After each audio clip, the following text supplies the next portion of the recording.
Hello student, this is your biology class. ये class 2 है, मतलब सेकंड टॉपिक स्टार्ट होने वाला है तुम लोगों का। लास्ट में तुम लोगों को न्यूट्रिशन कंप्लीट कर दिया गया था और ये तुम लोगों का अब स्टार्ट हो रहा है रिस्पिरेशन। ब्रीफ नहीं करने वाले हैं क्योंकि ये तुम लोगों को पढ़ा दिया गया है। ठीक है, रिस्पिरेशन में होता क्या है, हम लोग जो खाना खाए उस खाना से जो हम लोग को एनर्जी मिल रहा है, this process is called respiration. ठीक, रिस्पिरेशन में तुम लोगों का बेसिक चीज़ बस ये है, the process of respiration involving taking in oxygen into cell and using for releasing energy for by burning food and then eliminating the waste product। ठीक है, इसका मतलब क्या हो गया, हम लोग जो प्रोसेस रिस्पिरेशन है इसमें ऑक्सीजन का मेन इम्पॉर्टेंट रोल है। हम लोग जो खाना खाएं, हम लोग का खाना सेल में गया, सेल में एरोबिक रिस्पिरेशन होता है, ये तुम लोग को अभी एक्सप्लेन कर देती हूँ। उसमें ऑक्सीजन है, उसमें क्या है, जो खाना खाए वो ऑक्सीडाइज्ड हुआ, ऑक्सीडाइज्ड होने के बाद हम लोग के बॉडी को वो एनर्जी प्रोवाइड करता है। सिंपल सा रिस्पिरेशन का फंडामेंटल रिएक्शन जैसे हो गया तुम लोगों का फूड और प्लस ऑक्सीजन। ठीक है, फूड हम लोग खाएं, ऑक्सीजन हम लोगों को कहाँ से मिला, एटमॉस्फेयर से मिला। ये हम लोग के बॉडी में फॉर्म क्या किया, CO2 water plus energy. I hope ये सबको पता हो, बेसिक चीज़ है, डेली लाइफ का ये सिस्टम है हम लोग के बॉडी में। ठीक है, ब्रीदिंग एंड रिस्पिरेशन में कंफ्यूज नहीं होना। ब्रीदिंग और रिस्पिरेशन क्या है, ब्रीदिंग मतलब इनहेलेशन एंड एक्सहेलेशन। इनहेलेशन हो गया सांस लिए उसको इनहेलेशन बोलते हैं, सांस छोड़े उसको एक्सहेलेशन बोलते हैं। मतलब 1 inhalation plus 1 exhalation is called breathing. But respiration उससे बिल्कुल अलग है। रिस्पिरेशन क्या है, releasing of energy from oxidation of simple food. ठीक है, सिंपल फूड जो हम लोग के बॉडी में गया है उससे एनर्जी का मिलना। ठीक है, चलो अब एनर्जी हम लोग के बॉडी में स्टोर कैसे होता है। ATP और ADP सुने होंगे, ATP के फॉर्म में स्टोर होता है। ATP के फॉर्म में फुल फॉर्म जान लो पहले। ATP हो गया एडेनिसाइन ट्राइफॉस्फेट, ADP हो गया एडेनिसाइन डाइफॉस्फेट सॉरी। देखो ATP तुम्हारा कैसे बनता है, मतलब ADP हो गया तुम लोग का लो एनर्जी कंटेंट, ATP हो गया हाई एनर्जी कंटेंट। जैसे हो गया ADP plus phosphate plus short में लिख रहे हैं प्लस एनर्जी, ये बन गया तुम्हारा ATP। ठीक है, एनर्जी कहाँ से मिला, हम लोग जो खाना खाए, खाना ऑक्सीडाइज्ड हुआ, ऑक्सीडाइज होने के बाद हम लोग के सेल में बहुत सारा प्रोसेस होता है, वो अभी बता देती हूँ। इससे तुम्हारा हो गया ADP। ADP high energy content है। ठीक है, तो ऐसा नहीं है कि हम लोग जब खाना खाएं, खाना खाने के बाद ATP का फॉर्मेशन हो गया और हम लोग को जब ज़रूरत है तब सारा ATP एक साथ आ गया, ऐसा कभी नहीं होता है। हम लोग जो खाना खाएं ATP के फॉर्म में हाई एनर्जी कंटेंट में स्टोर हुआ, लेकिन वो ATP के फॉर्म में हम लोग का बॉडी उसको यूज़ करता है। मतलब स्मॉल कंटेंट हम लोग को मिलता रहता है और उसका हम लोग यूज़ करते हैं। जैसे हम लोग को जब हम लोग के बॉडी को जब एनर्जी चाहिए होता है तब क्या होता है, ATP ब्रेक डाउन होना स्टार्ट हो जाता है। ADP में होता है ब्रेक डाउन, फॉस्फेट में होता है प्लस एनर्जी में होता है। ठीक है, इसमें ब्रेक डाउन होता है, एनर्जी हम लोग का बॉडी यूज़ कर लेता है। ये तुम्हारा सिंपल सा बेसिक चीज़ है, इसका यूज़ अभी आगे आएगा तुम लोगों को। ग्लूकोज फॉर्मूला जानते होगे, C6H12O6, इतना इसमें कुछ लोचा नहीं है। Respiration, types of respiration. ठीक है, 2 टाइप का होता है, एक हो गया तुम लोगों का एरोबिक, सेकंड हो गया तुम लोगों का एनएरोबिक। एरोबिक जानते होगे, प्रेजेंस ऑफ ऑक्सीजन, ये एब्सेंस ऑफ ऑक्सीजन, इतना बेसिक पता होगा। ठीक है, 7-8 से पढ़ते आ रहे होगे। एरोबिक रिस्पिरेशन देखो क्या होता है, हम लोग के बॉडी में ग्लूकोज है। ठीक है, जो खाना खाएं, खाना से हम लोग को क्या हुआ, खाना ब्रेक डाउन हुआ, सिंपल सब्सटेंस में टूटा, टूटने के बाद ग्लूकोज बना। बताया है तुम लोगों को, इंटेस्टाइन में लीवर पैनक्रियाज ग्लैंड सिक्रीट करता है जिसके थ्रू होता है ये सब। ठीक है, ग्लूकोज का फॉर्मेशन वहाँ से हो जाता है। ग्लूकोज पायरुवेट बनाता है।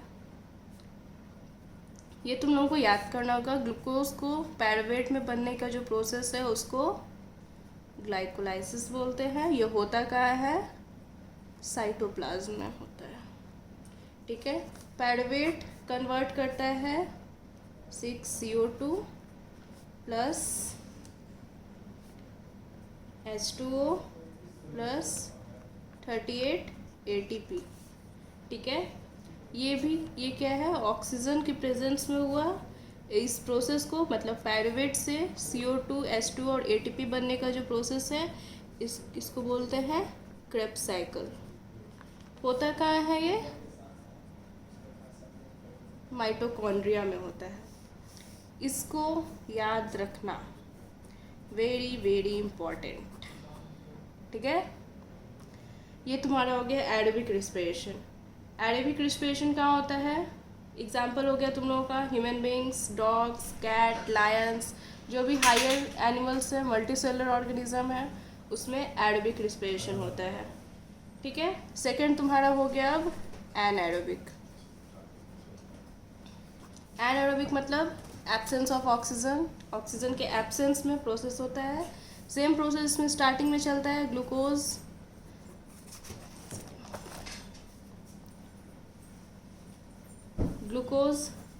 पायरुवेट बनाया, सेम हो गया, इसको ग्लाइकोलाइसिस बोलते हैं। कहाँ होता है? साइटोप्लाज्म में होता है। ठीक है, पायरुवेट से क्या बनता है? उसमें प्रेजेंस ऑफ ऑक्सीजन था, इसमें देख रहे हो तुम लोग प्रेजेंस ऑफ ऑक्सीजन है, तो इसकी वजह से इसमें CO2 H2O एंड ATP बना। लेकिन इसमें क्या है? एब्सेंस ऑफ ऑक्सीजन है, जिसकी वजह से इसमें क्या बन रहा है? C2H5OH। इसको तुम लोग सब जानते होगे, इसको क्या बोलते हैं? इथेनॉल। ठीक है, plus 2CO2 plus small content में, मतलब काफ़ी ज़्यादा कम अमाउंट में इसमें ATP बनता है।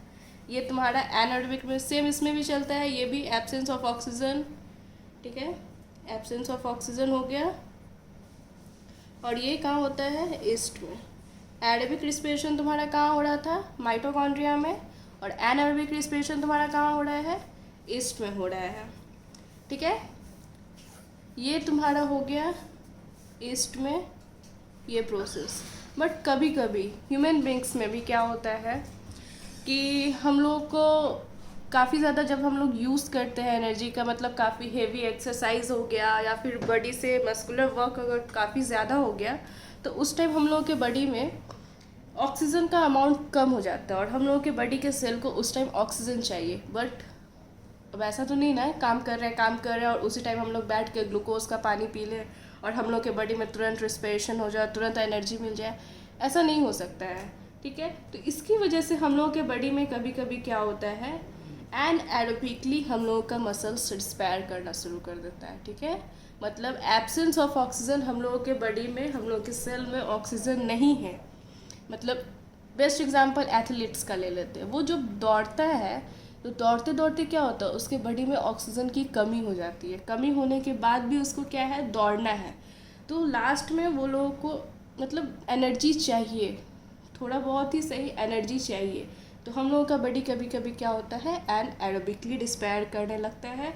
इसमें क्या है तुम लोगों का, जैसे ग्लूकोज हो गया, सेम है ग्लाइकोलाइसिस हुआ, साइटोप्लाज्म में होता है, पायरुवेट बनाया, लेकिन इसमें भी क्या है, एब्सेंस ऑफ ऑक्सीजन है। ठीक है, और ये कहाँ हो रहा है, हम लोगों के मसल्स टिश्यू में हो रहा है। इसमें बना क्या, 2 lactic acid plus 2 ATP। Energy content देख रहे हो कितना कम हुआ, लेकिन उसके साथ साथ क्या बन गया हम लोग के बॉडी में, लैक्टिक एसिड का फॉर्मेशन हो गया। लैक्टिक एसिड के फॉर्मेशन होने की वजह से क्या होता है, मसल्स क्रैम्प होता है। ठीक है, कभी कभी देखते हो चलते चलते हम लोगों का पैर अचानक मुड़ जाता है, मोच आ जाता है, तो उसको क्या बोलते हैं, क्रैम्प बोलते हैं। मतलब ऑक्सीजन के एब्सेंस में, ऑक्सीजन की कमी से हम लोग के बॉडी में क्या हुआ, लैक्टिक एसिड का फॉर्मेशन हो गया, जिसकी वजह से क्रैम्प आया। ठीक है, हाँ चलो, अब आगे देखते हैं। इस क्रैम्प से रिलीफ हो सकता है जैसे कि हॉट वाटर, गर्म पानी में थोड़ा देर पैर डालो तो उसके बाद हम लोगों का सेल क्या होता है, सेल को ऑक्सीजन मिलने लगता है और सेल हम लोगों का रिस्पायर करना स्टार्ट कर देता है। ये तुम लोगों का हो गया सिंपल रिस्पिरेशन का प्रोसेस। ठीक है, ये ह्यूमन बींग्स का है। प्लांट्स में शॉर्ट में बताएंगे, ज़्यादा लोचा नहीं है प्लांट्स में। प्लांट्स में तुम लोगों का क्या होता है, डिफ्यूज़न का प्रोसेस जानते होगे, गैस का exchange through higher concentration to lower concentration, ये तुम लोगों का डिफ्यूज़न का प्रोसेस होता है। ठीक है, प्लांट कहाँ से, प्लांट तो ऐसा ही नहीं है कि बस एक पार्ट से, प्लांट क्या होता है काफ़ी बड़ा होता है। तो हम लोग का बॉडी है कि लंग्स है, लंग्स से हम लोग के बॉडी को ऑक्सीजन मिल जा रहा है, लेकिन प्लांट का जो हर पार्ट है, जैसे रूट है, रूट को रिस्पायर करना ज़रूरी है। सेकेंड तुम लोगों का हो गया लीव्स को रिस्पायर करना ज़रूरी है। स्टेम को रिस्पायर करना ज़रूरी है। तो इसके थ्रू क्या हो गया, जैसे रूट, ठीक है, रूट में तुम लोगों का क्या प्रेजेंट होता है, रूट हेयर, ठीक है, उससे होता है स्टेम, स्टेम में लेंटिकल्स, पढ़ाए हुए ये सब, ज़्यादा नहीं पढ़ाएंगे। लेंटिकल्स मतलब उसका जो बाहर का जो आउटर लेयर है उसमें छोटे छोटे होल्स प्रेजेंट होते हैं जिसको लेंटिकल्स बोलते हैं। डिफ्यूज़न के थ्रू गैसेस एक्सचेंज होता है। लीव्स, आई होप ये पता हो, स्टोमाटा, ठीक है, इसमें एक्सचेंज होता है। चलो ये तुम लोग समझ गए कैसे इसमें क्या होता है रिस्पिरेशन। अब तुम लोगों का मैकेनिज्म है कुछ इसमें। अच्छा, लंग्स काम कैसे करता है, तुम लोगों को मैकेनिज्म हम बताए हुए थे लंग्स का, जैसे डायफ्रागम का मैकेनिज्म कुछ हम बताए हैं। जैसे हम लोग सांस लेते हैं, ठीक है, हम लोग सांस जैसे ही लिए, सांस अंदर लेते हैं, हम लोग का लंग्स क्या है, थोड़ा ज़्यादा फूल जाता है। ठीक है, लंग्स हम लोग का एक्सपैंड करता है और हम लोग का जो रिबकेज है वो आउटवर्ड चला जाता है। और डायफ्रागम क्या है, जैसे इमेजिन कर लो ना, क्लियर डायग्राम अभी नहीं बना पाऊँगी, ये हम लोगों का लंग्स है, इमेजिन, ठीक है, ये हम लोग का क्या हो गया, डायफ्रागम। डायफ्रागम जानते हो ना क्या होता है, सेपरेशन का काम करता है, मतलब लंग्स का पार्ट को ऊपर और हम लोग का जो डाइजेशन का जो है, जैसे स्टमक हो गया, स्मॉल इंटेस्टाइन हो गया, उसको नीचे रखता है। ठीक है, ये सेपरेशन का काम कर, जैसे ही हम लोग सांस लिए ये क्या हो गया, एक्सपैंड किया। ठीक है, एक्सपैंड करने से क्या होता है, इसका जो शेप है वो ऐसा शेप हो जाता है। ठीक है, ये तुम्हारा हो गया ब्रीदिंग इन का। जैसे ही ब्रीद आउट हुआ, मतलब सांस जब हम लोग छोड़े तो सांस छोड़ने के बाद क्या हो गया, ये वापस से अपने नॉर्मल शेप में आ गया, मतलब लंग्स इनवर्ट चला गया, चेस्ट कैविटी इनवर्ट आ गया और हम लोग का ये जो डायफ्रागम है ये अपने नॉर्मल साइज में चला गया। ये मैकेनिज्म है तुम लोगों का। ठीक है, काफ़ी लंबा चैप्टर है ये, तो उसे रिकॉल करवा देती हूँ, भूल गए होंगे सब घर में बैठे बैठे। चलो, रेस्पिरेटरी सिस्टम इन ह्यूमन का शॉर्ट में बताती हूँ। सबसे पहले क्या है, नोज से नेजल पैसेज से ट्रैकिया से ब्रोंकाई से लंग्स से डायफ्रागम, मतलब ये तुम्हारा ऑर्गन इन्वॉल्व है। ठीक है, रिस्पिरेशन में सबसे पहले हम लोग जब सांस लेते हैं, नोज से नेजल पैसेज से ट्रैकिया में जाता है, ट्रैकिया से ब्रोंकाई में जाता है। ये जैसे तुम्हारा एग्जांपल है, बता देते हैं, ये तुम्हारा ट्रैकिया है, ठीक है, नाक से होते हुए आता है, ये तुम्हारा ट्रैकिया है।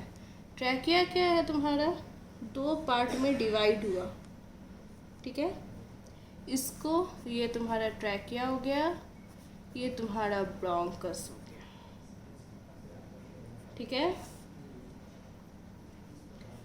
ये यहाँ से तुम लोगों का लंग्स स्टार्ट हो गया, ये तुम्हारा। तो ये अंदर जाने के बाद क्या होता है, छोटे छोटे पार्ट्स में, मतलब जैसे रूट होता है ना, वैसे ही हम लोग के लंग्स के अंदर मिलियन बिलियंस ऑफ नंबर्स में ये पार्ट डिवाइड हो जाता है। ठीक है, जैसे ही ये पार्ट जो डिवाइड हो रहा है, इसको बोलते हैं हम लोग ब्रोंक्यूलस। ठीक है, ये ब्रोंक्यूलस हो गया तुम्हारा। और लास्ट में क्या होता है, एक बैग जैसा रहता है। तो जितना भी लास्ट में है बैग जैसा स्ट्रक्चर बना हुआ होता है, इसको बोलते हैं हम लोग एल्वियोली। इतना समझ में आ गया? ठीक है। सांस लिए, ट्रैकिया में गया, ट्रैकिया से ब्रोंकस में, ब्रोंकस से ब्रोंक्योलस में, फिर एल्वियोली में। एल्वियोली में ऑक्सीजन पहुंचा, हम लोग के बॉडी का जो CO2 था, CO2 वापस यहाँ आया, यहाँ से ये बाहर निकल जाता है और ऑक्सीजन हम लोग के बॉडी के सेल तक पहुंच जाता है। इतना ही काम होता है इसका। ठीक है, ये तुम्हारा रिस्पिरेशन हो गया। एक और बेसिक छोटा सा चीज़ है एक्स्ट्रा, लंग्स के ऊपर एक मेम्ब्रेन होता है, इसको हम लोग बोलते हैं प्लेरा। इसका काम क्या है, शॉक एब्जॉर्बिंग, मतलब कुछ अगर हम लोग को एक्सटर्नल कुछ करंट लग रहा है, कुछ शॉक लग रहा है, तो उसको ये प्रोटेक्शन का काम करता है। चलो, ये तुम लोगों का कंप्लीट हो गया। रिस्पिरेशन, ब्रीदिंग रिस्पिरेशन बता दिए, 1 एक्सहेलेशन + 1 एक्सहेलेशन। चलो, रिस्पिरेशन में एक और छोटा सा चीज़ दिया हुआ है हम लोग के बॉडी के लिए, मोस्ट पॉइजनस चीज़, कार्बन मोनोऑक्साइड, CO। नाम सुने होंगे। कार्बन मोनोऑक्साइड क्या होता है, काफ़ी ज़्यादा पॉइजनिंग गैस होता है। पॉइजनिंग इन द सेंस, हम लोग के बॉडी में अगर वो चला गया तो हम लोग को सांस लेने में डिफ़िकल्टी कॉज कर सकता है। ब्रीदिंग से रिलेटेड जितना भी प्रॉब्लम होता है, ये कार्बन मोनोऑक्साइड की वजह से कॉज होता है। इसका काम क्या है, हम लोग के बॉडी में जैसे ही हीमोग्लोबिन कम हुआ, वो सांस अगर जैसे दिवाली का टाइम हुआ ये सब, तो उस टाइम कार्बन मोनोऑक्साइड काफ़ी ज़्यादा हम लोग के एटमॉस्फेयर में रहता है।